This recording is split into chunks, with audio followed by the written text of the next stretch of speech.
affiliates.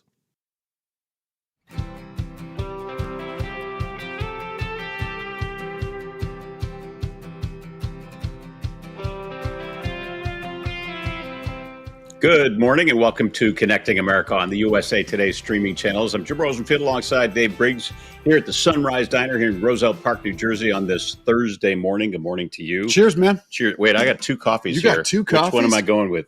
Diner coffee right now.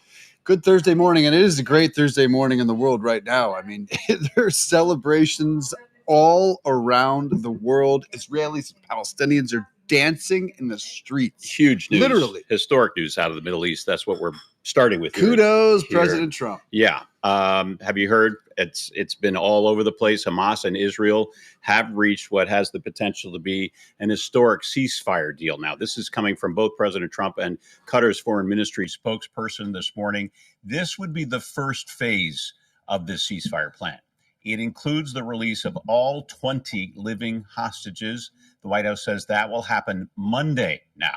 Thousands of Palestinian prisoners would also be released from Israeli prisons. And it's possible that President Trump, will travel to the region coming up this weekend. We should also note the bodies of those hostages, other hostages, are also expected to be turned over to Israel as well. Yeah, and as Amy Kellogg has pointed out to us, the remains are going to be difficult at this point because people may not know where all those remains are, but the living hostages are coming home, and it appears peace is on the horizon. Hamas this morning releasing a statement which reads, in part, the Islamic resistance movement, Hamas, announces reaching an agreement stipulating an end to the war on Gaza, the occupation's withdrawal from it, the entry of aid, and a prisoner exchange. We highly appreciate the efforts of our mediating brothers in Qatar, Egypt, and Turkey.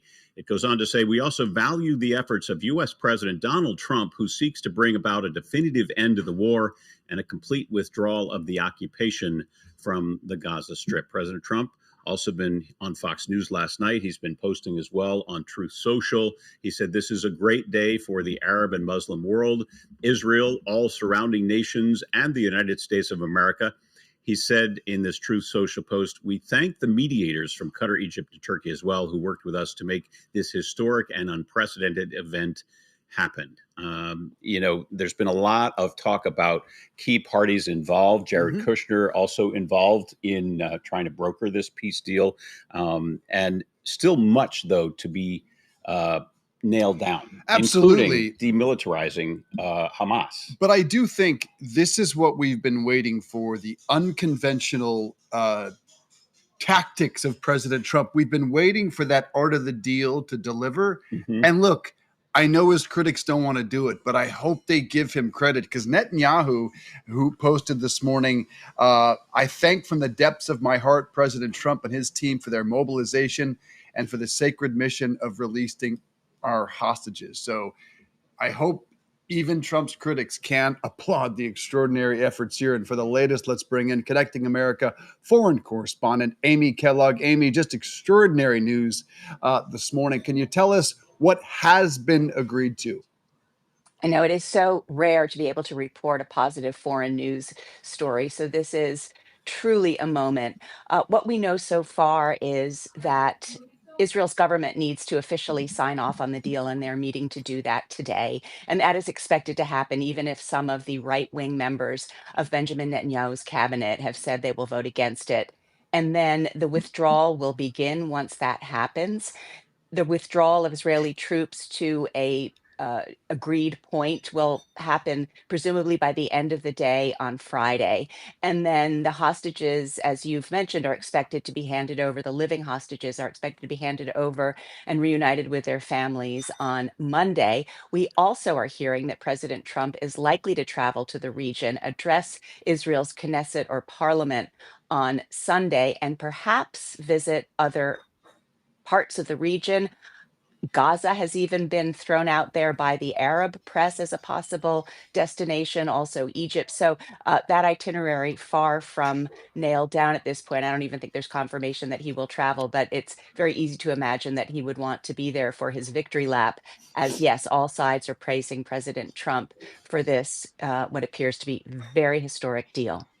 I know the hostage, hostage families have been reacting as well, obviously with some caution attached to that. What have we seen from the families, Amy?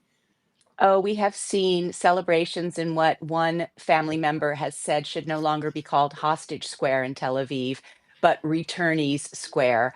They are thrilled beyond belief. Of course, there's trepidation about the bodies being found in Gaza and later returned, but the living hostages presumably will be back by early next week. And I think it's hard to overstate the joy. Um, I also think that it's been a very moving display of unity throughout these 2 years, that Israel as an entire nation has been so caught up in the angst and preoccupation over the fate of these hostages, the love for these hostages. And frankly, a lot of people are questioning why this couldn't have happened sooner, why they couldn't have been brought home sooner. 3 dozen believed to have been killed.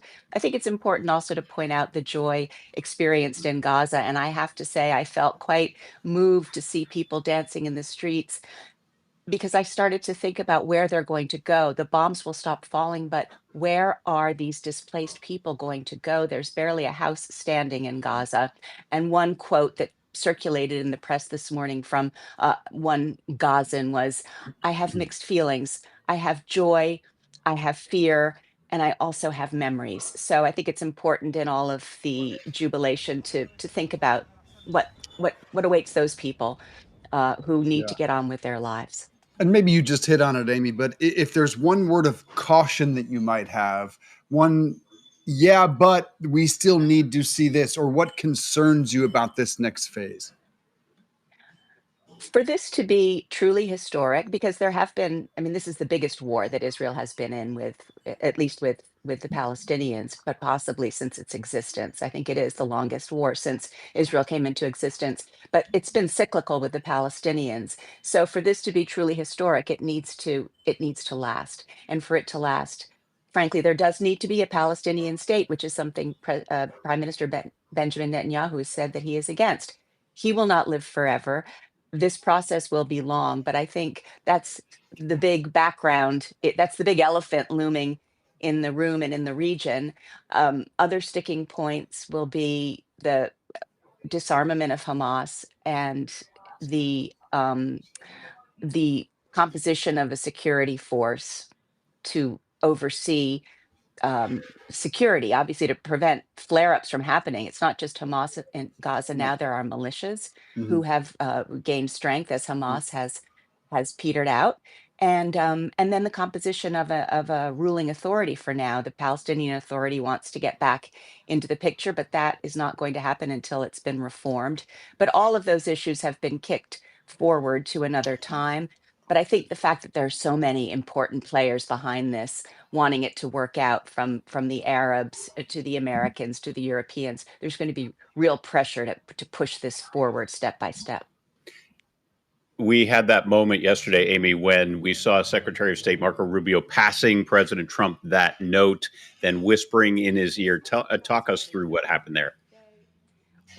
It was a White House event that Trump was giving, and Marco Rubio came over and whispered into President Trump's ear that that it looked like peace was going to break out, and Trump took a moment to digest it, and then said to the assembled crowd, that he'd have to wrap up questions because he needed to get to work on peace in the Middle East. I have to say, I had a flashback moment to when President Bush was interrupted to be told of the bad news, the tragic news, the life-changing and world-changing news of the 9/11 attacks. And this time, the whispering in the ear was for something so very positive and possibly Yeah. uh, changing the world, a moment that will change the world. Amy, just a really quick answer, and I hate to put you on the spot, 20 seconds.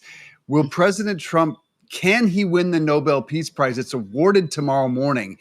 In your research, is that voting probably already done? I mean, I think it's really hard to make a case against him at this point. Yeah, I think it's hard to make a case against her too. Anything is possible. There's been a lot of lobbying for him in the last 24 hours, from Israel to the families of the hostages. And I read something, it's frankly possible that the Nobel panel will feel a bit nervous about the repercussions on If they Norway if don't. they don't.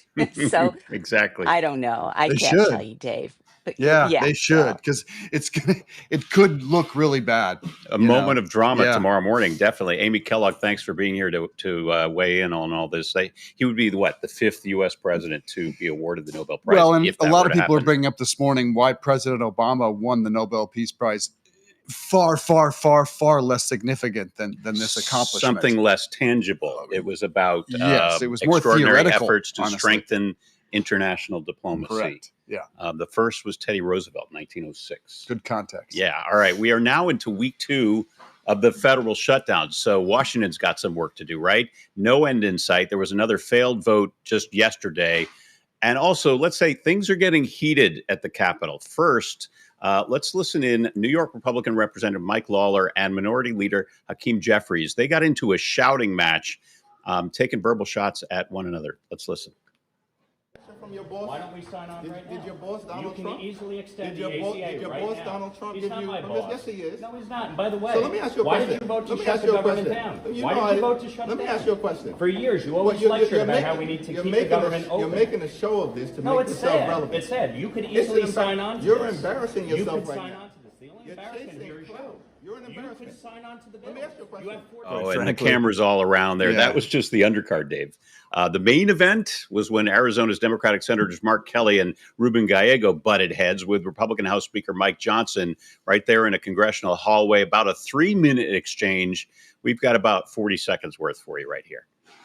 Guys, we got to get the government open and turn the lights on so we can get everybody back here and get the regular session. Stop covering up for the pedophiles. There's not, that's ridiculous. Nobody's covering up for pedophiles. You know Knock it. it the hell off. She knows, you know you're that she absolutely is the, absurd. you Okay, know she is I'm the going to get vote. back to work. These gentlemen had a publicity stunt here. You see the issue. They need to go and vote to reopen the government. Get your Plain and people back. simple. One of them. Get your The people House back. has done its work. Every single Republican in the House but one voted to keep the government open, to make sure TSA agents, Border Patrol agents, And even if they do the troops anything, and everybody they're else not obey. here next week, even if we strike a deal. And the Democrats have voted repeatedly to keep the government closed. Plain and simple. That Fingers is the gonna go issue. up. First things first, open the Fingers are going government. up. We'll get back to Mike, work. you're gonna go- Next- Yeah, tension's clearly high. I just want to add one note here. Marjorie Taylor Greene, the far right congresswoman, has criticized her party and said, yes, healthcare premiums are about to skyrocket. She is very concerned, and she does want a deal on the healthcare problem that we're about to run into. She says it's hitting home with her own adult kids, I children believe, who are going yeah. to see their premiums go up. People are getting those notices about next year's premiums coming up in the next month or so. And that's why the Democrats are saying we need to give the American people answers now and deal with this right now. On these Obamacare Exactly. subsidies. Yeah. She's highlighting a major problem. Meanwhile, during that hallway clash we just showed you, you heard them mention TSA agents who have been working the past week without paychecks as of air traffic controllers, many of whom have been calling out sick. The result, tens of thousands of flight delays from coast to coast. Burbank, one of the harder hit airports. Former airline pilot and commercial aviation expert Daniel Bubb joins us now. Good morning, Daniel. How big a problem is this regarding both TSA agents and air traffic controllers not being paid? Good morning. Thank you for having me. I really kind of see this in kind of two-pronged ways. One is you have, as you guys mentioned, TSA agents, air traffic controllers are working with no pay. Many of them are calling in sick. Like Secretary Duffy said, they have bills to pay. They're worried about, making their rent payments or their mortgage payments, their bills, trying not to rack up a whole bunch of credit card debt. And so I think it's understandable why they are calling in sick, why they are refusing to work for free, particularly in this environment. And then secondly, I also have a concern, we're starting to see delays and it could potentially get worse. And just to, emphasize the point, I'm supposed to fly to Portland, Oregon in 3 weeks. My backup plan is to drive. Are you concerned about safety at this point with controllers calling out sick? I'm not concerned about safety because the FAA has what are called trigger phases, whereby if there are an inadequate number of controllers, they will reduce the number of flights going into airports, which means there are going to be delays. They may even shut down parts of our airspace purely out of safety, which is what they're required to do. So I don't really see any safety issues, but I think there are just going to be widespread delays. And the other thing I think we have to look at too is, depending on how long this continues, it seems like far away, but we're not too far from the holiday season with Thanksgiving and Christmas coming up. No, we're not. I just want to go back before this government shutdown. If you give us some context on how big a problem we were already having with the shortage of air traffic controllers. Sure. We were coming out of COVID with a significant shortage of air traffic controllers. We had a number who had retired. And then, of course, the Trump administration tried to accelerate the whole program. And now I think they have something like 7,500 controllers who have gone through training. But as we know, it takes a while to train these controllers. You can't just take controllers out of a new program and put them in really busy centers. They have to build their experience, which can take anywhere from 3 to 5 years. So I think it's going to be helpful in the long run in filling a lot of these needs, but it's going to take time. And I think that really the overarching thing is, given all this, is people are going to have to really be patient. I know that's hard. I know people are struggling right now going through airports to be patient, but I think given what's happening, they're going to have to be even more patient. As do pilots and crews, right? Who have to deal with these headaches of delays. What's that like for pilots? When I was just on a flight on, Tuesday evening, we circled LaGuardia for like 45 minutes to an hour. What does that do to, the stress on the pilots? It just creates for a longer day. I always tell passengers, we want to get home just as badly as you. The only thing is, you're on one flight, we have multiple legs. So when you have these delays, it just makes a longer day for all of us in wanting to get home just as badly as our passengers. So that would be my response to your question. So the pilots groan along with the passengers when they have to make those announcements. Daniel, thanks so much for being with us. Appreciate your insights there. I've never understood why the first people who shouldn't get paid should be the men and women in Congress. I'm sorry to say it, but why would we stop the pay of essential personnel in this country and not Congress, who are the people who are failing to make a deal? TSA agents, you raise a air great traffic question. controllers, military members. And the military, there's been some discussion about passing bills to just piecemeal pay the military, but then the president just walked that back a little bit. I think, that's cumbersome to pass bills one by one to pay portions of our government workers. If I were in Congress, I'd be the first to say we should not be paid if government is shut down. Congressman Briggs has a nice ring to it. Let's talk about that at the break. Coming up later in the show, federal workers, especially U.S. military families, trying to stay afloat, not knowing when their next paycheck will arrive. To add to the stress, President Trump suggested some federal workers don't deserve back pay after the shutdown ends. All right, let's talk about the weather across the country. Let's bring in AccuWeather meteorologist Alex De Silva. Tracking a storm that's bearing down on the East Coast could bring some heavy winds and flooding, Alex?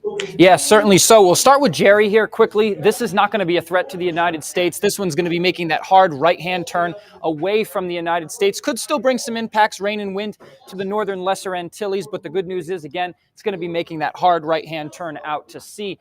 Now we get into the storm of a little bit more concern here. So this storm, I think, is going to start to form Friday around 8 p.m. So this track does not start until Friday at 8 p.m. Then it's going to move up the coast through the weekend and intensify off the Carolina coastline. Once it gets to the mid-Atlantic late Sunday into Monday, it's likely going to stall up in this area here. And it's going to create, a prolonged wind event, I think, for portions of the Northeast and New England as well. We could be seeing winds 40 to 60 miles per hour all the way from the Carolinas, all the way up into southern New England. And it's not going to be a quick hitter. This is going to be a couple of days of this, multiple high tide cycles. So that's why we're very concerned about coastal flooding and beach erosion in a lot of these areas as well. So again, the constant wind coming from the east here is going to be slamming up against these coastlines. And I think we're going to be seeing a lot of beach erosion, major coastal flooding anywhere from Hatteras all the way up towards Toms River, New Jersey, and maybe even into New York City. There could be even some water rise in that area as well. So that's going to be the concern, I think, as we head into the weekend. I think the coastal flooding is going to be the major impact from this. And then wind is probably number two. And then there's even going to be some rain on there as well. But I think overall, the main story is going to be that coastal flooding. All right, Alex De Silva. It could be a busy weekend for our meteorologists around the East Coast. Thank you, Alex. Connecting America is just getting started for you. Up next, I'm going to tell you about an arrest in connection with the devastating fires out in California, the Pacific Palisades, that killed 12 people. We'll also tell you about the suspect and a chilling AI image he's said to be linked to when we come right back.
Welcome back to Connecting America on this Thursday morning. Late yesterday, the word of this Mideast peace deal, that was a huge story. But then the surprising information about an arrest in the LA fires all these months later. Man now under arrest this morning for the January fire that killed 12 people in Los Angeles when it roared through the Palisades, Pacific Palisades section of LA. More than 6,000 homes were leveled by the weeks-long fire, some of which you can see in this video shot by the California Army National Guard. There's just nothing left there. The acting U.S. attorney for Central California said the suspect was a rideshare driver who started the fire after dropping off one of his fares. He said the suspect left the scene and then went back to watch it burn. He's 29-year-old Jonathan Rinderknecht. He's an Uber driver. He was arrested actually in Florida in connection with the fires. He's facing charges this morning, including malicious destruction of property by fire. And authorities are saying they found evidence on his phone, including images created by ChatGPT that depict a dystopian scene of a city on fire. He also is said to have revealed things that were not yet made public about exactly where that fire started. I'm always curious about charges in case like this. I mean, malicious destruction of property seems like it doesn't even scratch the surface. 12 people dead, 7,000 homes and businesses destroyed, $150 billion in damage. Life in prison seems like getting off easy. And there's still so much rebuilding that's not yet May never be the underway same. and may never actually happen. Meanwhile, James Comey's trial now set for January 5th. The former FBI director pleaded not guilty to making false statements to Congress and obstruction yesterday. Comey's lawyer said he will file motions to dismiss the case, calling it a vindictive and selective prosecution. He's also raising issues about the legality of President Trump's appointment of the new U.S. attorney in Virginia, who is said to have rushed the case to a grand jury ahead of a looming legal deadline. Comey's attorney also requested a jury trial and better clarity of what the charges are. Prosecutors did not request pretrial detention. There are reports, Dave, about the case already potentially falling apart. I know ABC News is reporting that a key witness has some problems in terms of establishing the case before a jury. A law professor who prosecutors say alleged that Comey authorized to leak information is now saying he told me specifically, do not speak to the media. Yeah, even Comey's defenders acknowledge he made many mistakes here, but I can't find a single legal analyst who thinks this is a substantial case, flimsy at best. It does not seem like it has much of a chance moving forward, but we'll let the attorneys decide that. Up next, though, personal finance expert Gene Chatzky joining us to talk about the shutdown and how you can stretch your dollar if the paychecks stop coming. We'll be right back.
Welcome back to Connecting America on this, Thursday morning? That is here correct, in sir. Roosevelt Park, New Jersey, as we down our Java. Have you noticed the price of coffee at the I grocery have store very much lately? noticed. It's staggering. But before we get to that, I want to talk about some other assets maybe in your portfolio. You've got some gold. Liquid gold prices are soaring. Gold soaring about 4,000 an ounce for the first time ever. And then back to the coffee we were talking about, a lot pricier. Roasted coffee prices at grocery stores up 22% in the past year. Yeah, I haven't noticed it trickle down to Dunkin' Donuts or Starbucks yet, but I would imagine that point is coming near. It also depends what you add to the coffee. If you go to some of those places, that hikes the price. By the way, that's more than any other item tracked by the government, that hike in coffee prices. We're blaming bad weather for this, Dave, and also tariffs. Part of the reason we come here for the free coffee, Yes. isn't it? It just exactly adds to it. But yeah, it's so look, nice to us. The tariffs, obviously, on coffee-producing nations. I think some 20% of the world's coffee comes from nations that are having massive tariffs. And look, inflation has fallen off the radar in terms of issues Americans are talking about. It hasn't gotten much better. It is flaring back up. It will be interesting because Fed Chair Jerome Powell speaks today, and all of the markets, investors, and quite frankly, Americans should be listening to what he says, what it means for interest rates, what he says about the shape of the U.S. economy, because job growth has basically flattened, stagnant, if not disappeared. Meanwhile, after mortgage rates hit an 11-month low last month, there was an 80% jump in refinancing 30-year loans. Rates dipped by just a fraction last month, falling to 6.26% for the period ending in mid-September. Enough to send homeowners who wanted to reduce their monthly payments running to lenders to refinance. It was mostly people who bought their houses in the past 3 years and had little equity. The trend tailed off by nearly 5% when mortgage rates ticked up again at the end of last month. Big picture here, we're still at least a year away, if not more, from a real thawing of this housing market, because mortgage rates are just almost double what most Americans are currently locked into. A lot of people putting that decision on hold. They're waiting for those rates to see if they come down, because the cost of housing is like tough. Job growth really just flat in the housing market. Back to the federal shutdown. And there is some good news. President Trump says he will not withhold back pay from furloughed workers. That is a 180 from what he said earlier this week. The bad news, none of these federal workers know when they'll get their next paycheck. How do you live with that uncertainty? It's tough. Let's bring in Gene Chatsky, CEO and founder of Her Money Media. Gene, thanks so much for being here on Connecting America. Thanks for having me, guys. Good morning. So you've got some important tips for all of us. Let's start with know your numbers. What do you mean exactly by that? Look, when you are laid off, when you're furloughed, you've got to take stock of what you have, what's coming in, what's going out, and where it's going. This is the part of the equation that you can actually control. And a lot of people don't really have an indication of where they're spending money these days, because it happens in the background. It happens with dips and swipes and taps. And so get in there and start tracking what you're spending. Take a deep dive into all of your basic bills, figure out which ones you can negotiate, which ones you can put on hold, what's essential, what's not essential. And this is the time where we really just rein it in. Calling those billers, calling the cable company, calling the internet service provider, all of those, just to see where you can negotiate is a good place to start. How typical is that? Are some of those willing to negotiate in most cases? Yeah. And who more likely than others?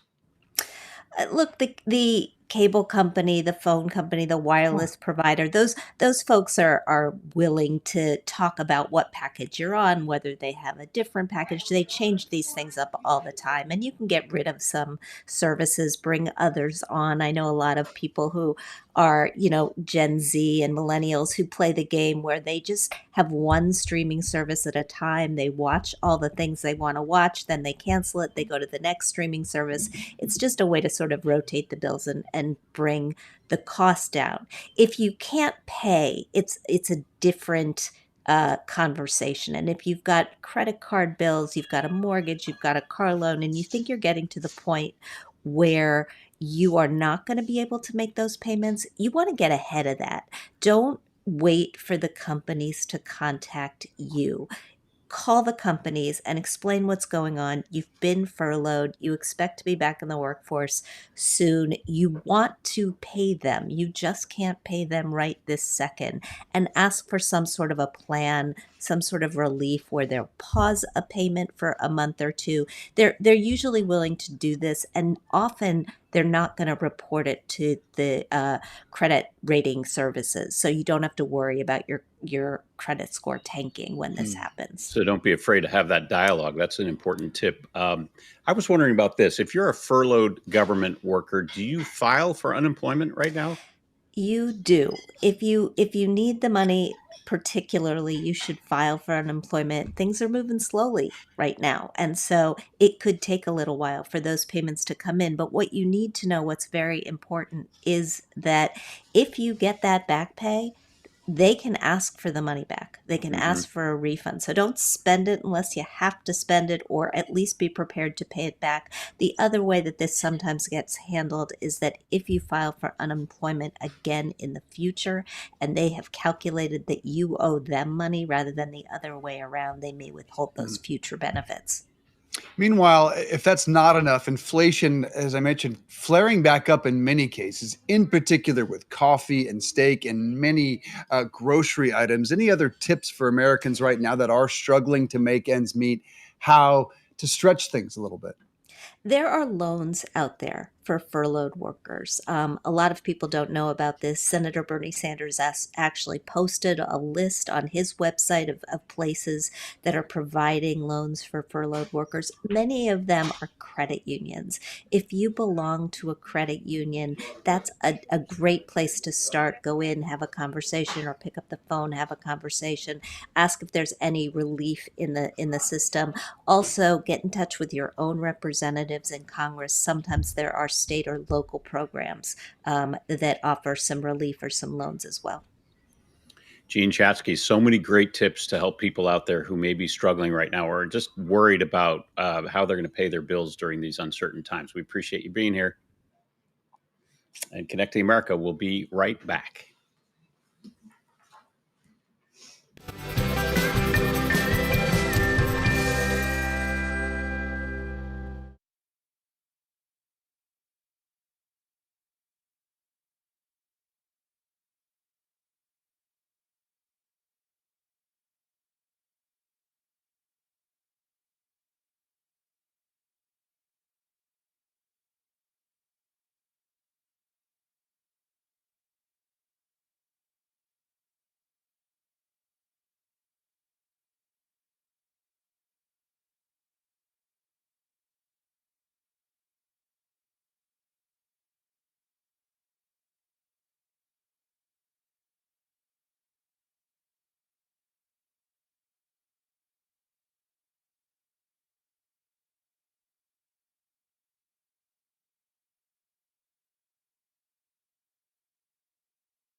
Welcome back to the Sunrise Diner. We have a special guest here, Marcy Hopkins, because 2 weeks from today, October 23rd, the start of Red Ribbon Week. That's the nation's largest and longest running drug awareness and prevention program with events in all 50 states. It promotes the prevention of alcohol, tobacco, and drug use. It honors the life of DEA Special Agent Enrique Kiki Camarena, who was murdered while investigating drug cartels abroad. As I mentioned, our mental health contributor, Marcy Hopkins, here to discuss this. Nice to see you this morning. Great to be here. Thanks. Tell us a little bit more, and you will be speaking at an event. Tell us a little bit more about what Red Ribbon Week means.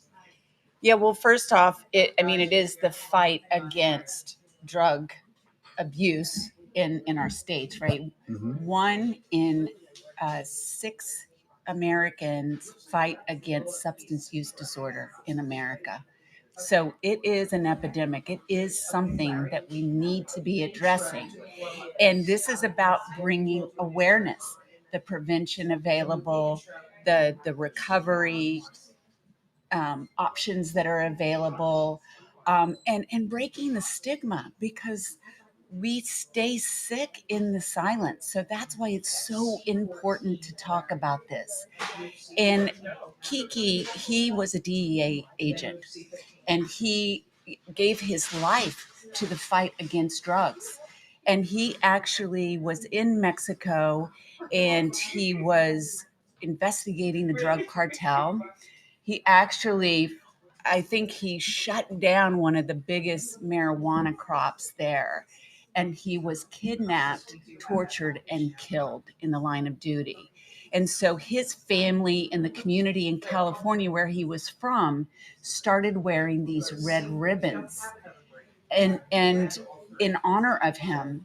And it caught on, and then it became this movement, which has become Red Ribbon Week. So you're speaking at one of these events. I am. What happens at these events? What is it all about for people who want to know and maybe go?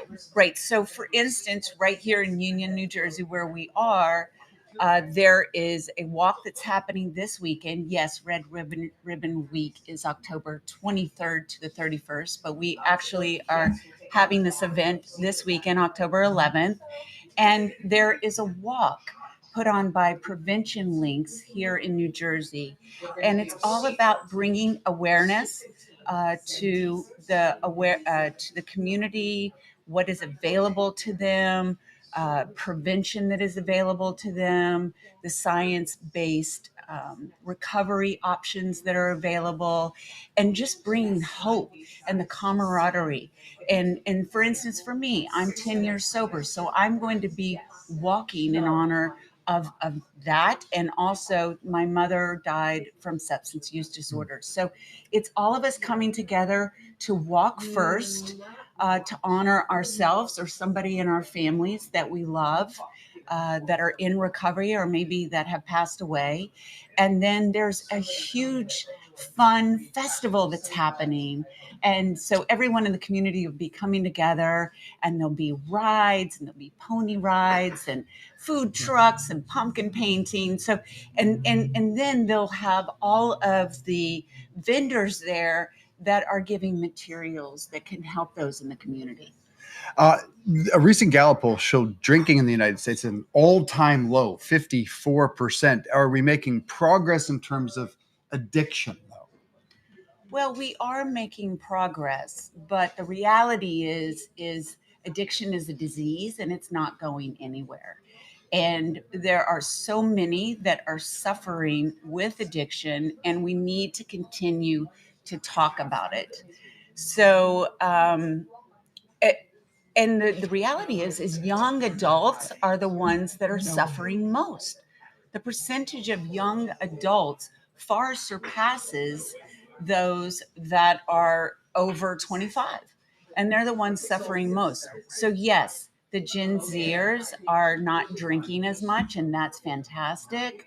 But then there are so many that are still suffering. If somebody is struggling and watching this right now, Marcy, and you obviously went through this yourself, you have personal experience. What is maybe the most important first step for someone to take if they're struggling with substance abuse disorder, or a family member watching someone Right. struggling with it? Well, the most important thing to do is ask for help. Mm-hmm. You cannot do this alone. You stay sick in the silence, and it is through others and community and connection that will help you. So the first step is really acknowledging the problem and asking for help. 48 million Americans Yes. battled a substance use disorder in the past year. That is a staggering number. It is. Can you speak to what parents should be looking out for? Because they might not be noticing some signs. Mm-hmm. Well, I would say if your child is isolating, you want to take a look at that. That's very important. If they're starting to hang around people that maybe you're questioning, you want to acknowledge that, because it really is about the people we surround ourselves with. And so if younger people, listen, they're going to get out there and they're going to experiment, right? But you really want to watch who they are surrounding themselves with, or if they are in isolation, because that is really important. If they start changing the way that they look, the way that they're doing in school, the way that they're even responding to you, speaking to you, that's really important. So you want to really take a look at that. Mercy Hopkins, thanks for being here, and wish you a successful event coming up this weekend. Thank you. with Red Super Ribbon. excited. Appreciate it. Yeah. Thanks so much. Well, have you heard of glow up culture? It's a trend sweeping through TikTok and Instagram, promising tweens a fast track to beauty, popularity, and confidence. But behind the glossy skincare routines and filtered posts, experts say it's sending a different message, that kids aren't enough as they are. We recently spoke with author and mom influencer Jordan Reed on what parents need to know. Tell us more about what glow up culture is. Well, thank you for having me. I think what's most important for me to underscore is that I know this seems like a silly topic, but it's not silly to tweens, you know? And so the last thing we want to do as parents or as, humans generally is shame young people for things that they're genuinely interested in. So to your point, what is globe culture? It is this pervasive focus on using products and these elaborate self-care routines to really change your appearance. And obviously social media amplifies this tremendously. There's just endless videos of the nails and the makeup and the hair and all of these things. And as the parent of an 11-year-old girl, I can confirm that yes, the Sephora raids are real. Mm.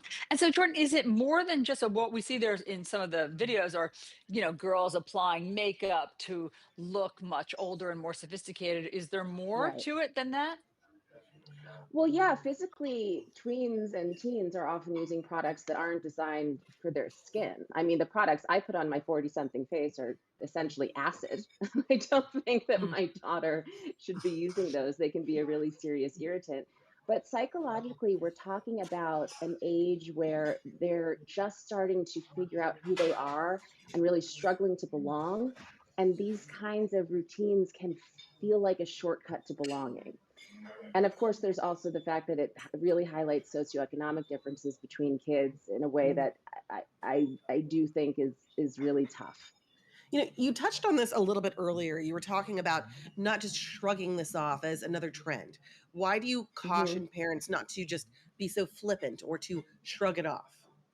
Well, we're seeing these videos, and as parents, we're thinking this is so superficial, or this is so silly, or oh, you're beautiful just as you are. Don't put these things on your face. But it's not about skincare for them. It is about identity. And it's really important that we understand that and not make them feel dumb or vain for enjoying content that is being fed to them literally 24/7. So, what should we be doing? Should we be monitoring all their social media feeds? If only we could. Uh, I don't know. Mine are much better than I am at the phone. So that's not an option for me. But I think it's about staying curious instead of critical. saying to them, what about these videos are you enjoying? What speaks to you? Like really getting into it, and you may be surprised by what specifically they're enjoying. I also think it's really important to talk to kids honestly about marketing and how companies are in a very real way profiting from kids' insecurities and profiting from amplifying those insecurities. And finally, I think you can offer kids alternative ways to glow up. It may sound cheesy, but you can glow up in athletics. You can glow up in your reading habits. You can glow up in kindness. Jordan, this is actually a very interesting topic for me because I, have had three teenagers, and I think that part of why kids want the glow up is because adolescence is a notoriously awkward time. I mean, universally, Mm-hmm. everyone, adolescence is just such an unappealing time that they try to get through more quickly to teenagehood. Which seems more sophisticated and more grown up. Yeah. And so I certainly understand the impulse. There's one picture that we keep showing on here of a girl in a very like skimpy bikini, and it's like, is the feeling that 11 and 12-year-old girls are just trying to rush the developmental stage that they're in. Yes, that's exactly what they're doing. It is a time of self-reflection and tremendous sort of not knowing who you are and how you fit into the world. Friendship groups are just changing daily. And I think we just really need to not panic and not shame them. And like I said, get curious and try to remember ourselves that we need to model balance and show them that who you are, who you surround yourself with, what you choose to do with your time is more important than your ability to perfectly contour your cheeks. Jordan Reed, really appreciate this. It is a great conversation to have with your kids. Thanks for being here. Important information. Glow up, Jim. Glow up, my friend. Thank you, Jordan. We may be in New York Metro, but our mission here is to share stories from small town America. So let's take you to rural Georgia, an art gallery like you've never seen before. Here's reporter Chris Knight. We think. Can we go to Georgia? This junkyard turned roadside attraction in Alto, Georgia is an unexpected art gallery. Welcome to the School Bus Graveyard. This mural says game over, but really for these old retired buses, they've taken on a whole new life here. Amazing murals full of colorful details and humor grace the grills, bumpers, hoods, and bodies of old buses and cars. Look at the sun and the stained glass windows. This is neat. Mechanic Walter Wade is the third generation in his family to call the School Bus Graveyard home. Yes, it is my home, and it's always been an adventure. Walter grew up here and remembers when the first school buses came onto the property. They were used to build a fence line to keep thieves out of the junkyard. An artist asked to paint on one of the buses, and the rest is history. Ignore the signs that say get lost, because visitors are welcome to marvel at all the artwork too. Look at that, that's cool. As long as you pay the entry fee and obey the rules. Don't paint on anything, don't break anything. A lot of people love it because they come a long ways to see it, because it's never ever the same, no matter what time of year you come. As the saying goes, at the school bus graveyard, one man's junk is another man's masterpiece. In Alto, Georgia, I'm Chris Knight. All right. Thank you, Chris Knight. Very cool story there. I want to update you on a little bit of sports. People around here a little bit bummed out because the New York Yankees, we are in New Jersey. The Yankees were eliminated last night by the Toronto Blue Jays. And some might say, here we go. Aaron Judge does not have a ring. Might be the greatest player in modern times with no ring. The guy hit 600 in the postseason. For those of you that don't follow baseball, that is basically double the rate that would get you into the Hall of Fame. You hit 300 hitter, you get in the Hall of Fame. He hit 600, and they were eliminated by a much better lineup in the Toronto Blue Jays. You said Yankees fans, might be a little bit disappointed. They're a lot disappointed, right? I mean, this is just... Well, they're in particular because the Giants are bad, the Jets are bad. There's not a There's not a lot to be excited about here on the East Coast. Times. And what's interesting for Major League Baseball is what do you want? You want major markets, historic teams in the World Series. And this is nothing against our friends to the north in Toronto or our friends in Milwaukee, but there's a possibility of a Toronto-Milwaukee World Series, which, just being frank with you, would be an absolute debacle for Major League Baseball, a Canadian market and the smallest Major League Baseball market. It would be a really tough look. Now, the Los Angeles Dodgers still the favorite to probably make it to the World Series. Always good for baseball.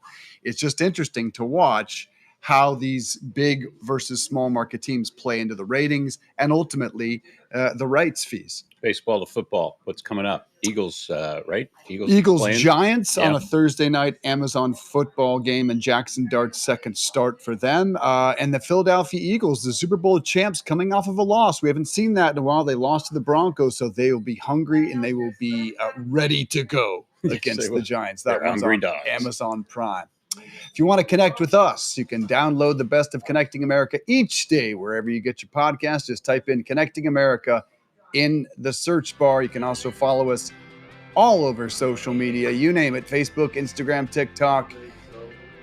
Are you on social media, Dave? Nah, I don't do much of that.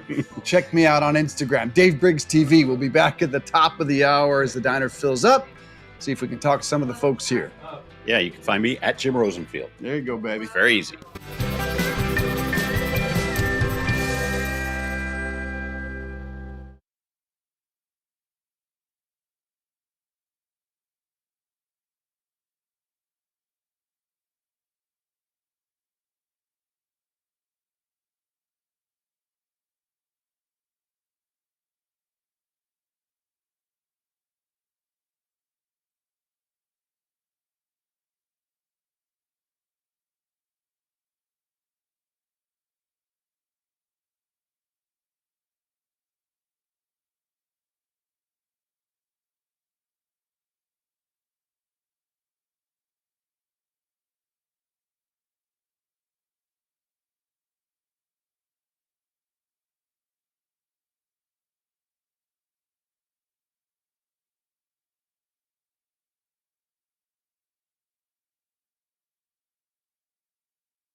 The views expressed in this program are those of the speakers and do not necessarily reflect the views of USA Today or its affiliates.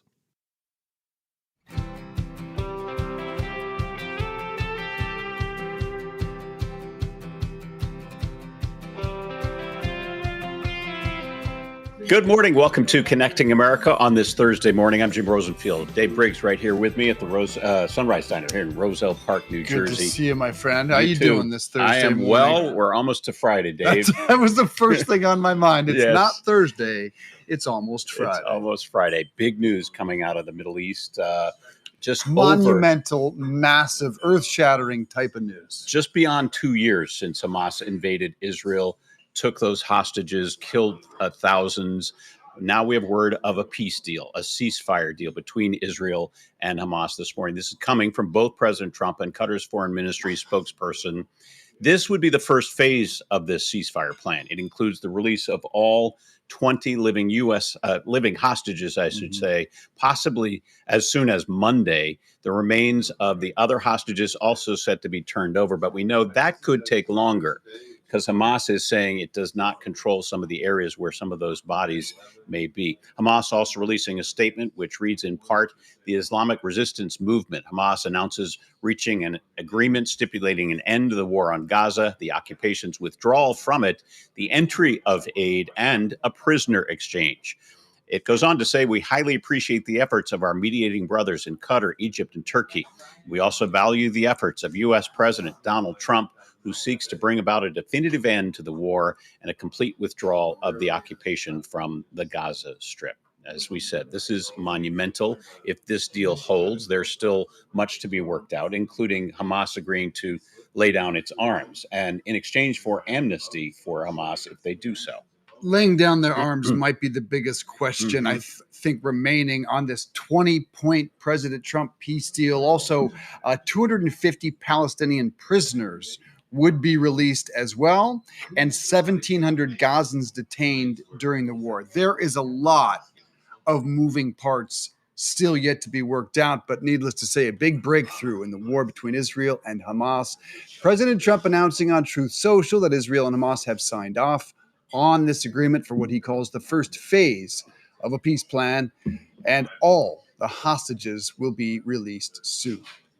Let's talk about the shutdown, Dave. Still going on. No end in sight. No deal that we know of percolating just yet. No end in sight. And day 9, I believe. Yeah, we're day 9. Losing track. It's over a week. We know that. And one of the problems we're seeing is flight delays. So you talk about getting people upset, getting people frustrated and angry about a government shutdown.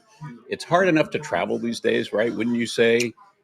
With weather delays and other issues. There was already a shortage of air traffic controllers prior to this that came out of COVID.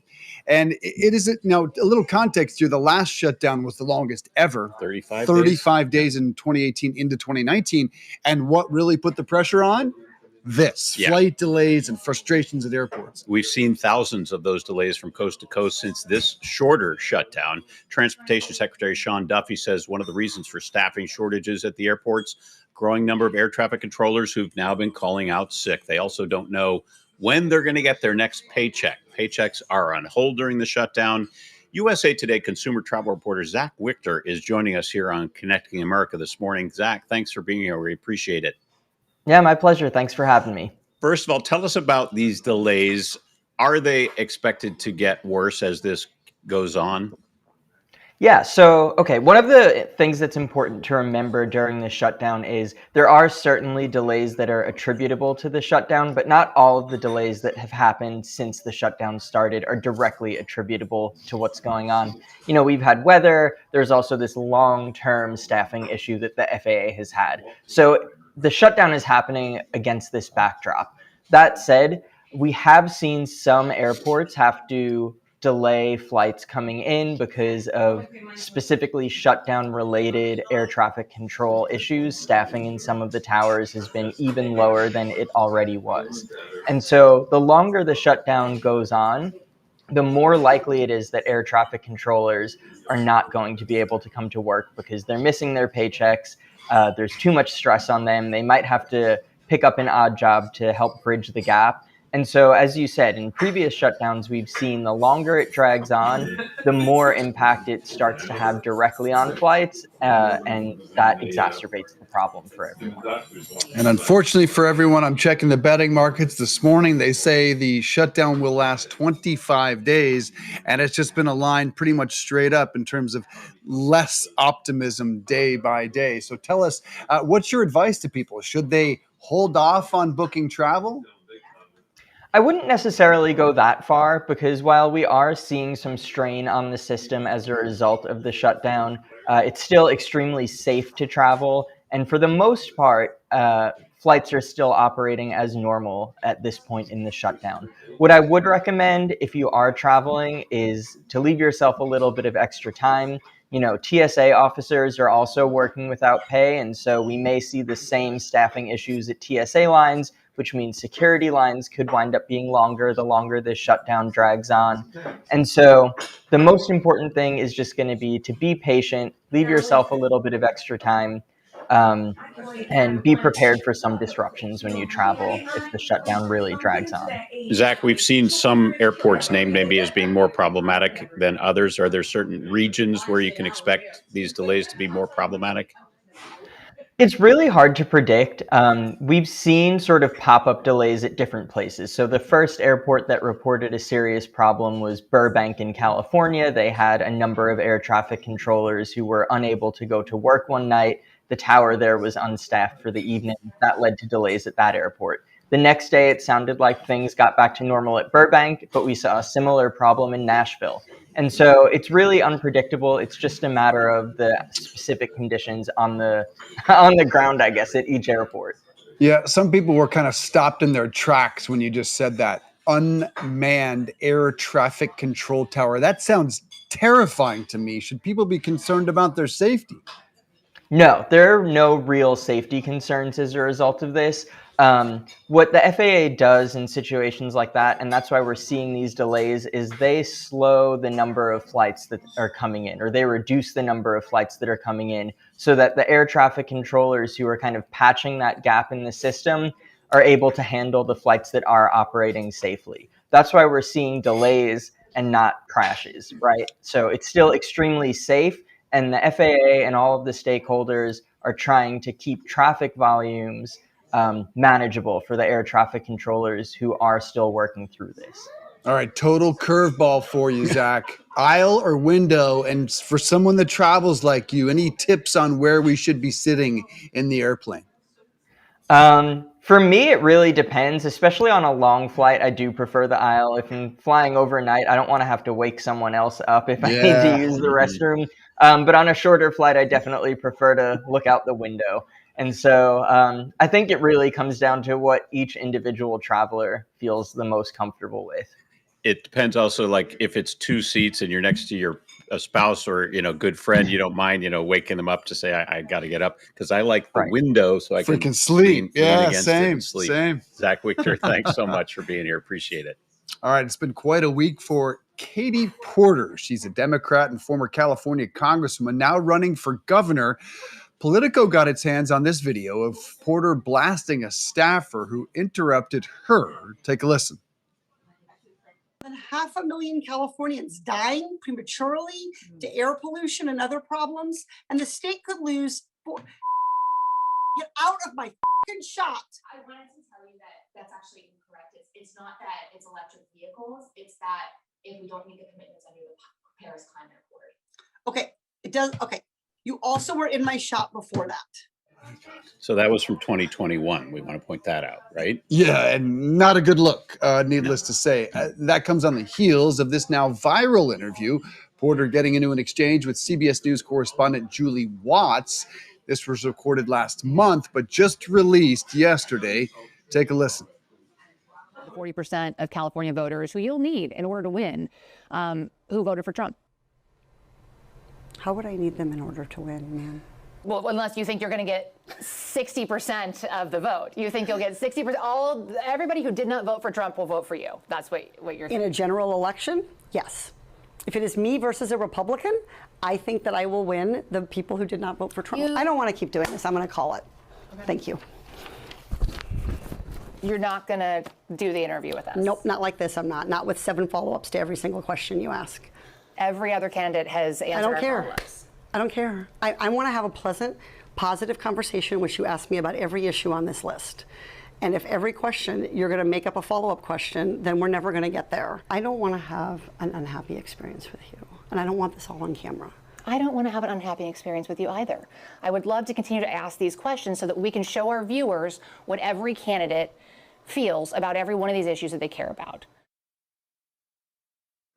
Well, first of all, she said, I don't want this on camera, but as the candidate, there's cameras there. You've got the microphone on. You're sitting across from a reporter. You've been rolling. You've been involved in an interview. You can expect that any of that is fair game. It's on camera.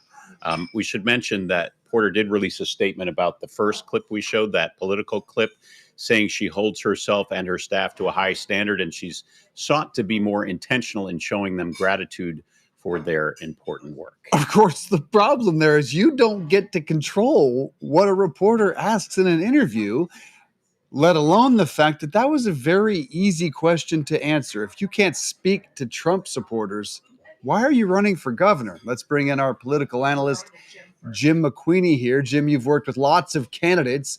How damaging could all this be for Porter?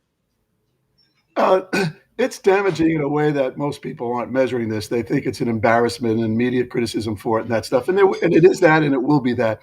But the damage that's more longer lasting here is that she can't answer an either or question on this thing. And she can't answer the issue that Democrats have as a whole.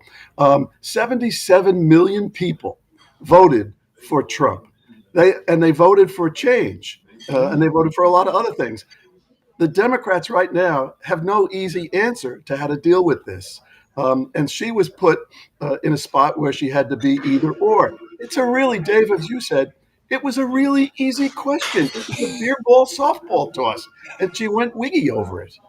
And the moment you say, I'm done, and you start to pull off a microphone in the middle of an interview, what does that do to a candidate in terms of how what the public perceives of that candidate, that they just want to end an interview? Not ready for prime time. That's what they think. And this is a race in California. She's going to have, she's part of about 12 candidates as it exists right now. So if so many of them stay in, the drawdown will be significant. And it is possible, by the way, that Porter can actually survive this. Why? Nobody is more disliked lately than the media. And if she can show that she's not going to be bullied by the media by that way, it might be the kind of thing that she can spin to say, I'm my own woman on this type of thing, and I won't be bullied by the media on here. I know that sounds really funny, but the latest Gallup poll showed that TV reporters, TV reporters are the equivalent, are distrusted as much as car salesmen. That's the latest Gallup poll. That's not a great situation. And if you want to, like Trump, run against the media, a lot of good things can happen from that, more than you think. You mentioned President Trump, and I know that you hearken back to a time back in 2020 on 60 Minutes when he appeared. You're saying this is the start of his bullying of the press and winning at it. Let's look at this. The biggest scandal was when they spied on my campaign. They spied on my campaign. There's no real evidence of that. Of course there is. No. It's all over the place. Leslie, Sir, they spied on my campaign and they got caught. Can I say something? This is 60 Minutes, and we can't put on things we can't verify. You won't put it. Tell people to wear But you masks. don't. Leslie, we hand out thousands of masks. But you at look every out and rally. they're not wearing them. So some combativeness there between Leslie Stahl and President Trump. Does that sometimes work to be combative like that with your interviewer? Jim, I'm going to say in the old days, around then or before then, what you saw on TV was what everybody else saw on TV. Now you can do something like that, which Trump does, and he can explain on Truth Social afterwards, or all digital or social media, his version of what went wrong to his supporters. And that's happening more and more. A lot of candidates or political officials are avoiding these types of shows because they get snared in detail. A politician doesn't like a lot of detail, but that's what people are asking for right now. And then anyway, you can make yourself right by, as we used to say in the newspapers, write yourself right. They can basically socially and digitally put it out to people that are targeted audience of their own constituency. So they can fix a thing like that or exploit a thing like that. And by the way, Porter can do the same in California. It depends on where she is. Now, again, crowded primary, there'll be a dozen. You never know on this thing whether the idea that she wasn't going to be bullied by the media, let's say here, as embarrassing that other thing was, it could prevail. You don't know. Yeah, I don't know how Katie Porter can turn that into a positive. I mean, I think that was just failing to answer an easy question. Yeah, because it didn't seem the reporter was bullying her or was, in any way combative. She was just trying to get an answer to that simple question. I can answer the question. Look, while she clearly opposes Donald Trump, she should speak to the Trump voters about the issues they agree upon, right, Jim? 100%, Dave, on there. I mean, if this is like the Democrats going back to Hillary Clinton, where she called basically Trump supporters deplorables. And the Democrats, even after all this time, can't seem to get a grip on the cliff face to speak to what they might consider deplorables. But 77 million people, Americans, voted for Trump. And they also voted on things Harris, offered no plan for change. And that's what voters want. Change. Real quick, Jim. Real quick, Jim. Who do you think's winning the battle of public opinion on the government shutdown as we are on day 9? I think it's ambiguous. That is truly not an either or thing in this situation. People don't understand it. They only understand the consequences. They don't understand anything that comes out of Washington. I spent 8 years in Washington in the Senate as well. And I was shocked by how little people knew about Washington, but how easy and quick they were to blame. But they don't know who to blame. They don't know who to blame. We don't blame Both you. sides. We know that. Just right? Congress in general, Yeah. right? All right, Jim, thanks so much. Appreciate you as always. After the break, we got some news about 2 icons, Dolly Parton and Taylor Swift. We'll be right back.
Welcome back to Connecting America here at Sunrise Diner in Rosa Park, New Jersey.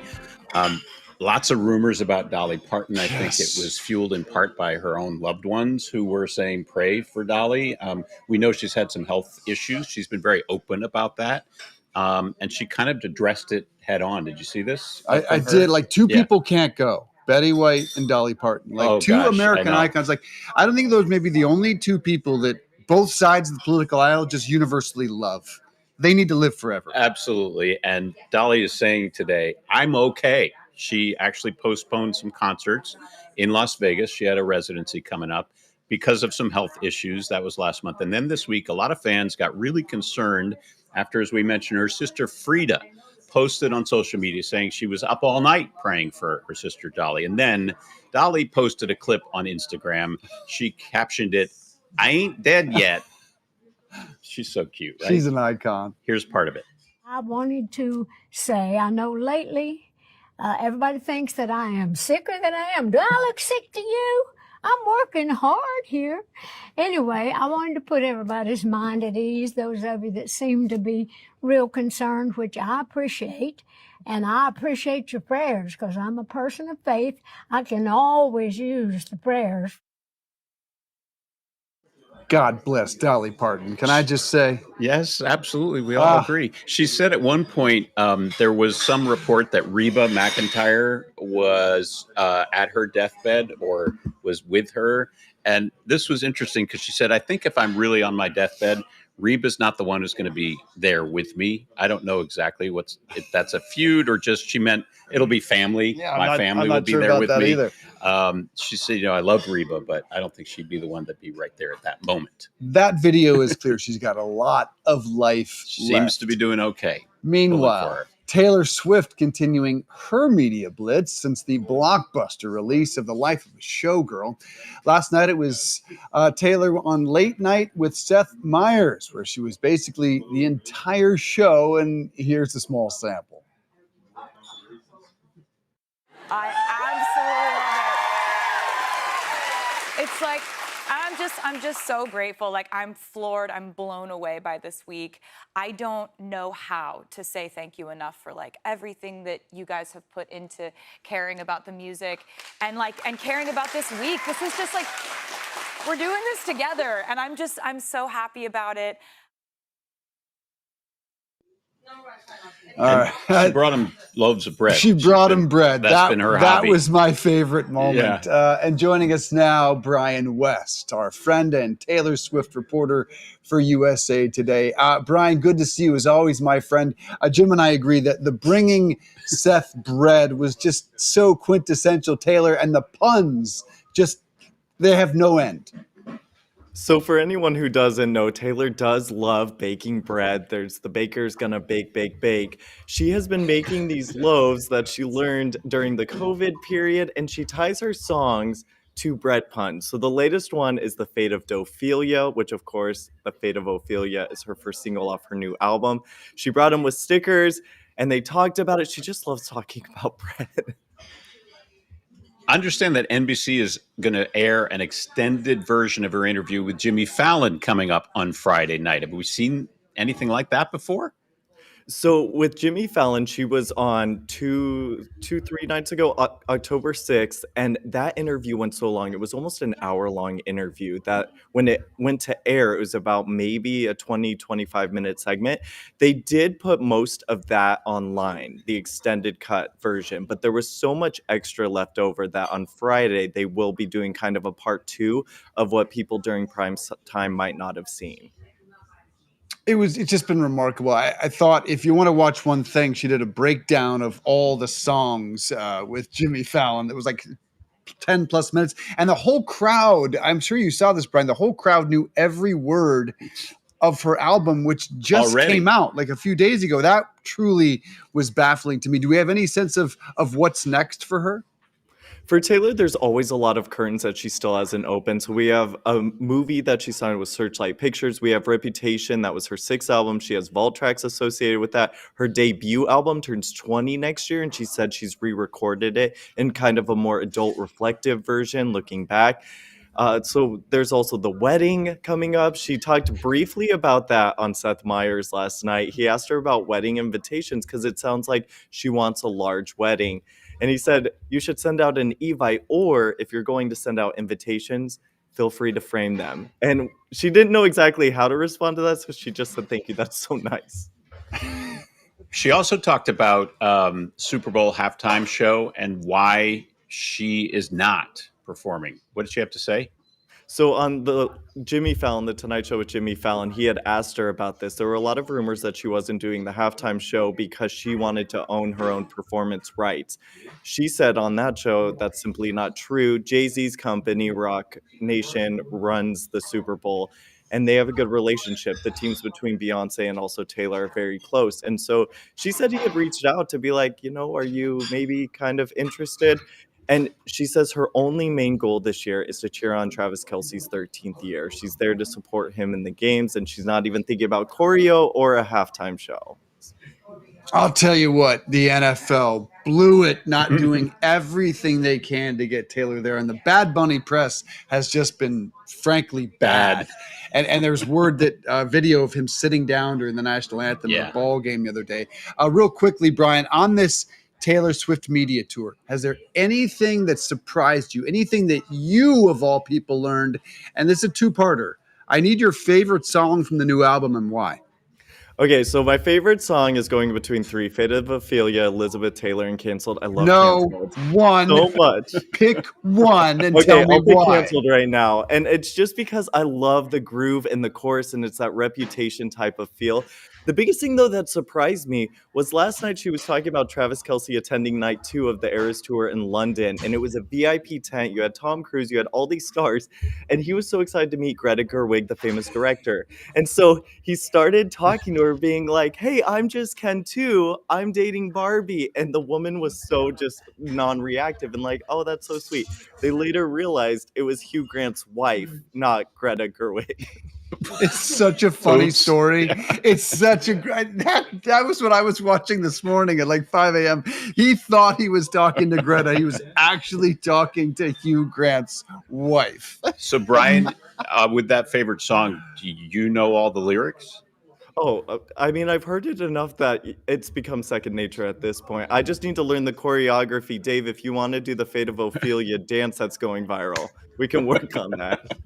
I am in, dude. You know I am in. Let's do that on Instagram. Brian West, always a pleasure having you. He is our Taylor Swift reporter for USA Today, and my favorite. Like, he's the best. What a job. We could have him every day. Yep.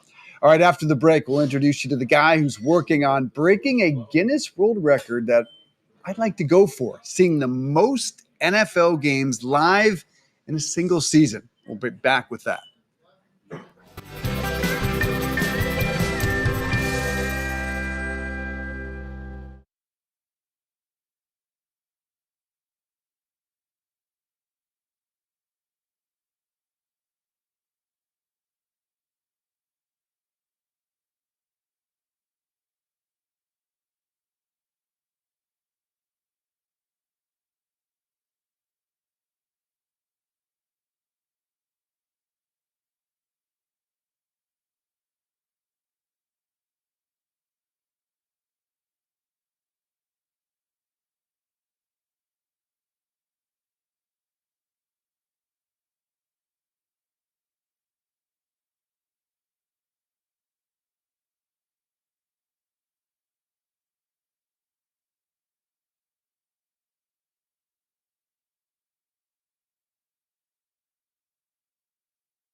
All right, welcome back from my favorite guest to my least favorite guest because he's a Raiders fan. I'm a Bronco fan. Tonight is week 6 of the NFL kicking off tonight. Eagles visiting New Jersey to play the Giants. And this guy right here, Raiders fan, will be at the game. That will be the 16th NFL game he's attended this season alone. He's working on breaking the Guinness record for most games in a single season. That stands at 33, Jim. 33. We should say we're all about connecting here at Connecting America. So It's okay. You're a Raiders fan. No, it's not. We can still talk to you. Dave needs to just chill out a little bit. No, it's not. Brian Fowler is his name. I kid. I do like Brian. He's aiming to shatter the record and see 56 games this year. That's right. How did you set off on this mission? And can you possibly pull off that number? Well, we'll see about the government shutdown. That could be a Ooh, problem. interesting wrinkle. You were talking about that earlier. Yeah, that's right. But let me set it up for you. So the last 3 years, I was inspired and I started going to every single Raider game the last 3 years. I had a streak of 59 games, Raiders home and away. And, it was going to the other cities and seeing the other fan bases because, Raider fans are insane and passionate and loyal, even when we're bad, right? Yeah. So, but it was great to start seeing other fan bases in other cities. And I got really inspired, particularly by the draft. I've gone to the draft 2 years in a row, and it is such an amazing experience. I genuinely have to recommend going to a draft at some point. It's like San Diego Comic-Con for football fans. Yeah, I was in Philadelphia. Well, now they move it around, which is great. It was fun to be in Philly for the draft when it was there. Yeah. How do you do all this with the logistics, and what do you do about working for a living? Logistics, I have a very massive Excel spreadsheet, number one. It requires a lot from the flights and hotel and everything. But I do work, but I took a break. I'm on a sabbatical to do this because it's just not possible to do a full-time job. And this is a full-time job. It's unfortunate that following the Raiders doesn't include playoff games, right? It really is. No, but that actually inspired it because we made the playoffs in 2021, and that started this journey actually. Because the next year I assumed we were going to win the Super Bowl, right? Of course, good assumption. Yeah. So I'm curious, like, what stands out in terms of visiting stadiums, cities? What has stood out on this journey so far? Well, it's great to see. There's so much passion for every team, and I like to talk about the Raider fans, of course, but really it's every team, and it's wonderful. Each stadium has certain qualities that I love. There was a Ravens-Lions game on Monday night that was absolutely insane. The pregame was the most intense experience. It was like a rock concert. It was insane. I mean, that place was alive. Have you been to Buffalo yet? And have you met the Bills Mafia? I have. Impressions? Yes. Oh, I love them. Yeah. I was really trying hard to find the place where they dive through the tables, but I just couldn't manage to find that. But their tailgates are insane.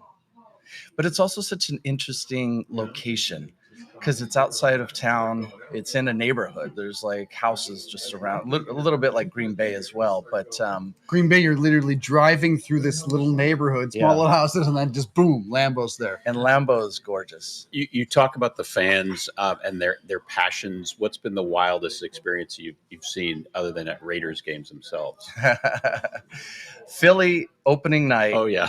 Eagles, Cowboys. It was their Super Bowl celebration, and the entire atmosphere was insane. I shout out to my guy, Philly sports guy. He's one of the most passionate guys. He paints his face. He's got the mohawk. He's in LA right now for Philly's Dodgers as well. Philly is great. I going into it, heard a lot of people say, be careful in Philly, but I think it's just rumors and stories. I'm sure bad things happen, but honestly, everyone was so nice and so great. It might have been because I wasn't wearing Cowboys. Exactly. You wear Cowboys gear. Yeah. Yeah. You might get a bucket of something spilled on you. All right. So let's get through a few, I want to check some boxes. We're in a diner. Any food stand out at an opposing stadium or tailgate? No.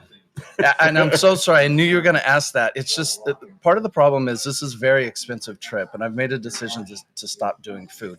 There's a lot of repetitive food. There's, chicken tenders, pizzas, burgers, hot dogs. I'm sure that a lot of the sweet areas have, like Allegiant Stadium in Vegas has amazing food in certain areas, but for the most part, it's stadium food. And I realize that if I eat every time in 56 stadiums, it's going to add another $5,000 to the trip. That is actually a smart move. Okay, what fan base struck you as the most passionate? Well, the Raiders, of course. On the road. I would have to say Philly, and it helps because they're coming off a Super Bowl. Okay, but no, they're always very pretty intense. much like that. Yeah. Was there any stadium that stood out as kind of disappointing?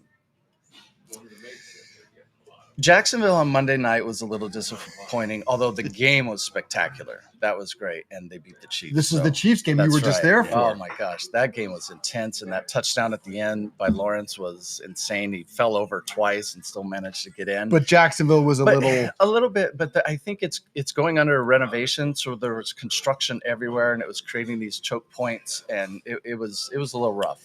Go ahead. Are you seeing any overseas games? Are you doing there's so many international games. I'm curious if that's going to be on the tour.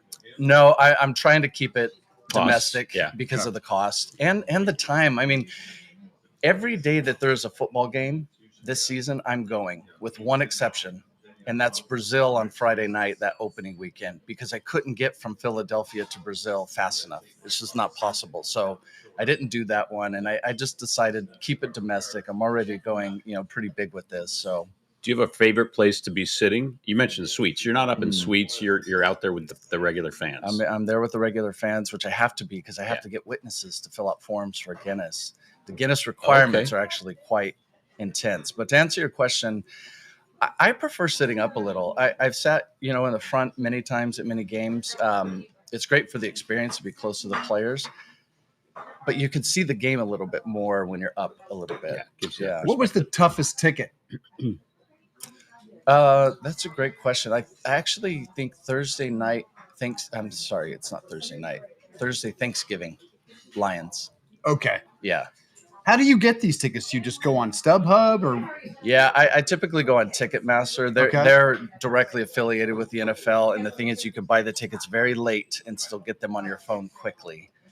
So you wait for the prices to come down a little bit. Do you know how much this expected Guinness journey will cost? It's probably going to cost about $25,000. Wow. And do you have family back home who just says, bye, see ya? Pretty much. My wife, Jenny, she's been very supportive, of course, on this trip. She has, she's looked at some games to come to in previous years. She's gone with me, but this year I think she saw the schedule and was just overwhelmed. And I don't know. I don't know which game I can go to. Well, if you need a wingman, I can think of a few join? right here. Yeah. I love this idea, I was in Denver for the Bengals Broncos. They dismantled the poor Bengals. Yeah, they're almost as bad as the Raiders are right now. Next time in Denver, I can hook you up for tickets there. I am curious, how do we follow your journey? Are we on Instagram? Are we on TikTok? What? So on Instagram, I post a lot of shorts and reels. The account is All In Autumn Wind. All in Autumn Wind. Okay. The Autumn Wind is a Raider. That's a poem from the 70s. So all in. So I'm all in Autumn Wind. Awesome. And then on YouTube, I post long form videos, vlogs of the entire experience and, walking around the stadium and talking to fans. Have you gotten to meet any players who were heroes? I have. I was in Tampa a couple weeks ago, and I did a 5-minute interview with John Gruden, which for me was just like Chucky. That's the highlight of the season for me. Yeah. He's great. We'd like to see him back in football. I think he's coming back. He alluded to something, but didn't go into details. So I think there's something going on. I've heard some whispers. But there's that legal battle too going on right now, which is going in his favor so far. So, which I do believe he will come out victorious. It doesn't look good for the league. And Max Crosby, I got to meet him and interviewed him a little bit last year. One of my favorite players, of course.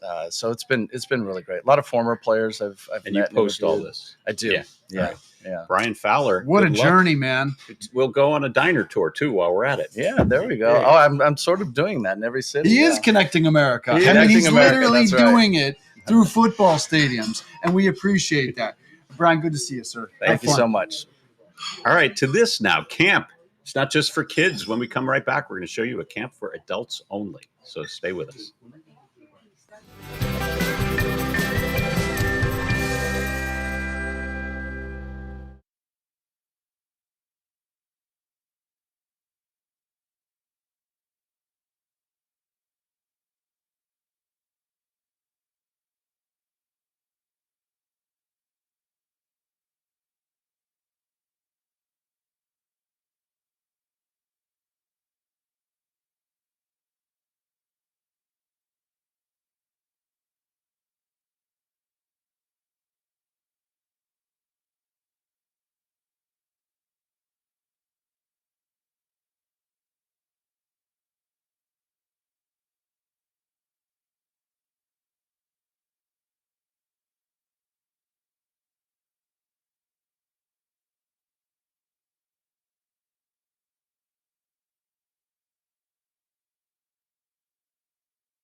It's happened again. Gold has hit record highs lately. Here's the interesting part. Almost every time we see political unrest, protests, changes in economic policy, Wall Street panics, the dollar fluctuates, and our retirement accounts take a hit. Gold, however, stays rock solid. Joining us now is Shannon Davis, CEO of American Alternative Assets, to break down what's going on. Shannon, thanks for being here. So we've seen gold hit record high after record high this year.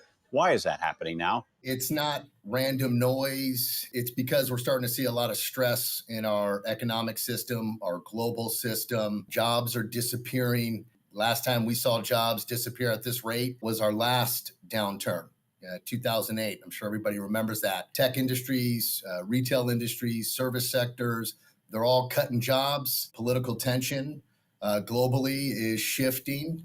Powers are shifting, and that's due to just the other countries not having confidence in our financial system. In times like this, trust erodes, confidence in banks and institutions and even currencies, they waver. So where does gold come into this picture? Explain that to us. We know the government can keep printing dollars when they need to, but you can't print gold, obviously, assuming that's part of the reason. Yeah, definitely. You mentioned something very important. That's the challenge that the government's having now is they don't have the ability to just keep printing money because it's increasing our debt, which is $37 trillion, which is unsustainable. Why gold? Because it's outside of the system. There's nothing attached to it but the individual that owns it. And in today's world, it's no longer enough that something just holds value. It must also survive systems correcting, like our market, fiat money, which is our dollar, debt, collateral changes. They all depend on trust. We're losing that. We're losing leverage. This is when those are straining on our economy, and gold doesn't break, like you said. Central banks around the entire world are buying more gold than they ever have in the last 2 years, and that's why we're seeing record highs. But it all comes back to $37 trillion in debt, and we're adding to that every single 4 hours, billions. So this is what you're seeing, a safe haven asset, everybody going to it right now. Shannon, I'm no financial expert. I always turn to experts. I do my homework, and we want our viewers to do the same. So tell us about resources that are out there to learn more about gold. Yeah, well, one of the things that we've provided is many different guides that we've done our research. We've got a really robust research department. There's just things that people can do to educate themselves. That's what we provide here at American Alternative Assets. It starts with education first. We know the metals industry, hard, precious metals, physical metals, and that's what we educate people on. Everybody else can see what's going on in our markets, the uncertainties there. How do people get the guide that you put together? Yeah, so they can go to connect4gold.com. They can call us. We provide a free consultation. That's at 888-414-GOLD. Ton of educational material for people to get educated before it's too late, before we see a major correction in our market again. All right, Shannon, thanks so much. Once again, here's where you can go for that guide, connect4gold.com, or call 888-414-GOLD. There's a lot more information than we were able to cover today, and it's free, so no excuses out there. Knowledge is power.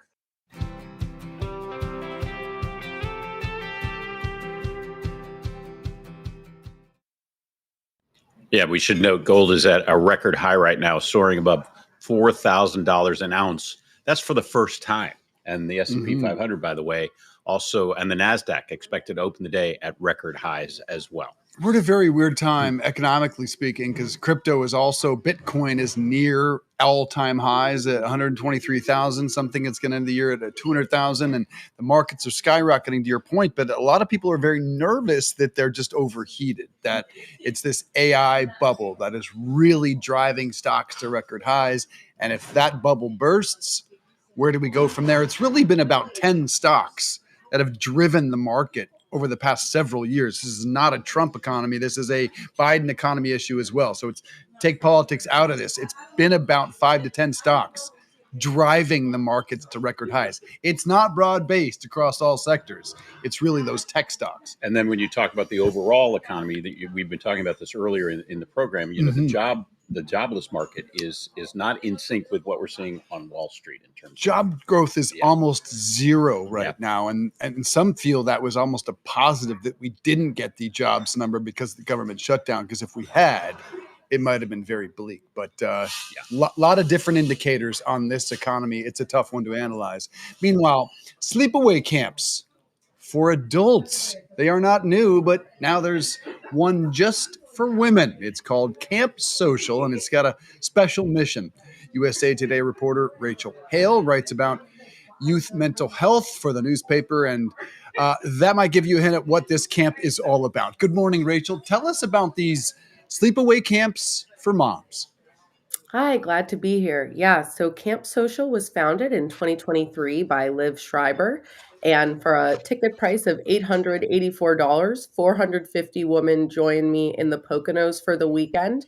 The tagline is that 99% arrive solo and 100% leave as friends. Where is Camp Social, by the way? So it's in the Poconos. So we took a bus about 2.5 hours outside of New York City to Equinox, PA. So what goes on here? Everything that you would imagine at a typical summer camp for kids. You've got archery, tubing on the lake, lots of different fitness classes, and even an Olympics on Saturday and a lip sync on Friday. What made it different from going to summer camp as a child is that there were also cocktail hours and branded swag bags, and lots of opportunities for pictures throughout the weekend. You know, here at Connecting America, we're all about connecting with other people. Do you find you made lasting connections with some of the other campers? You know, I think I did. I came to the weekend solo, and I was added to multiple group chats by the end of the weekend. I also spoke with some returning campers there who told me that they've kept in touch with campers they met 3 years ago during the first iteration of the camp, and we're now back together with them again at this summer spot. It had me at cocktail hour, but I'm curious, what are most getting away from to go to these sleepaway camps? Well, we know that there's a loneliness epidemic in the country. The former U.S. Surgeon General actually, pronounced it as an epidemic in 2023. So, and that's the case whether you're Gen Z or an older woman. And maybe surprisingly, the most popular age group here was women 40 and up, a lot of moms. So I think a lot of people found that in adulthood, it's harder to make friends. And so they were either seeking that aspect out, or they wanted to bring a little bit of that childhood nostalgia into their adulthood and have this weekend away. How many people were there when you were there doing this? There were 450 other women there. Wow. Some came from as far as Egypt and Colombia, and I had met women from all around the country before I had even left Manhattan on the bus. That is incredible. Are they all wrapping up right now, primarily summer into the early fall? Yes. So this is the first year that they did 2 camps. I technically went to the fall retreat. There was another one in August, and the last 2 years, the ones they did were during the summer. I hate to put you on the spot, but you know where moms can go if they're out there watching and find more information about this? You can go to their website or their socials. So they're at Camp Social on Instagram, TikTok, and then the creator, Liv Schreiber, is also on Instagram and TikTok at those handles. And was it a wide range of ages that showed up? It was. I was placed in the cabin with others my age in the kind of 2001 to 2003 bunk, but there were women 40 and up. That was actually the most popular age range group. And the oldest woman there was in her 70s. So a big range. And they say that their age range is starting at 21 to young at heart. So I was impressed to see how many older women were there as well. That's awesome. Do you know the cost? The cost is $884. And this is how many days again, Rachel? This is for about 2.5 days from, the bus leaves Manhattan at 10:30 a.m. Friday, and you're headed back on a bus by 1 p.m. Sunday. And then for some people going on a journey back to their states or countries if they flew in. Hopefully with some new connections that are lasting. Rachel Hale from USA Today, we appreciate you being here. That's a pretty great deal. $800+ So Trish is here, our favorite waitress on the planet, and got some fancy ears. We got giraffe ears today. Oh, yes, I'm a giraffe. Well, I don't know if you're tall enough to Well, be a no, the giraffe. other giraffes laughed at my short neck, but I said, hey, we're all different. Can't we just get along? Trish, bringing it. You're here all week. Don't forget to tip your server, as we like to Not say. weekends. Giraffes Can't Dance is one of the best kids' books of all time, by the way. We just had a story on adult sleepaway camps. Would you go I to saw an adult one that sleepaway was camp? like almost Golden Girls themed, where they teach you crochet and stuff. That's the one for me. What is it? Like a Golden Girls one, like for senior with young women to go do senior women things, bingo, crochet, sip and paint. So you That's the one I aspire would to go be to an old with my woman. girlfriend. Well, that's like the dream, like eventually I got 2 girlfriends and we kind of go back and forth on who's who on the Golden Girls, but the dream is Golden Girls. Do you have any hobbies? Hold on, which Golden Girl are you? Yeah. I'm a cross between Blanche and Rose, be real. We can see What are you that. saying? I was just going to ask, do you already have any of these hobbies? I mean, can you crochet? Or Well, I bake and I cook. So in that respect, I'm more like Sophia. I do all the Italian cooking at my house. I make my own pasta when it's time to make manicotti, which people call manicotti. Weird. My trepidation about going to the sleepaway camp was like, I don't want to sleep in camp-like beds. I need a comfortable mattress. Like I meant to ask her that. Oh, am I a snob? I'm sure you own a fancy it's topper. just for a weekend. I'm sure you own a fancy topper. That's All true. right? That's You're fine. true. Bring a nice Bring your own topper. pillow. Trish, good to have you here as always. We always appreciate you. If you want to connect with us, you can download the best of Connecting America each day, wherever you get your podcast, Jim. Yeah, just type in Connecting America in that search bar. You'll find us there. Or just head to social media. We are all over it. Facebook, Instagram, TikTok. Dave, what's your handle on Instagram again? I'm eating. Okay, Dave's got a mouthful. That's it for today. We'll see you tomorrow.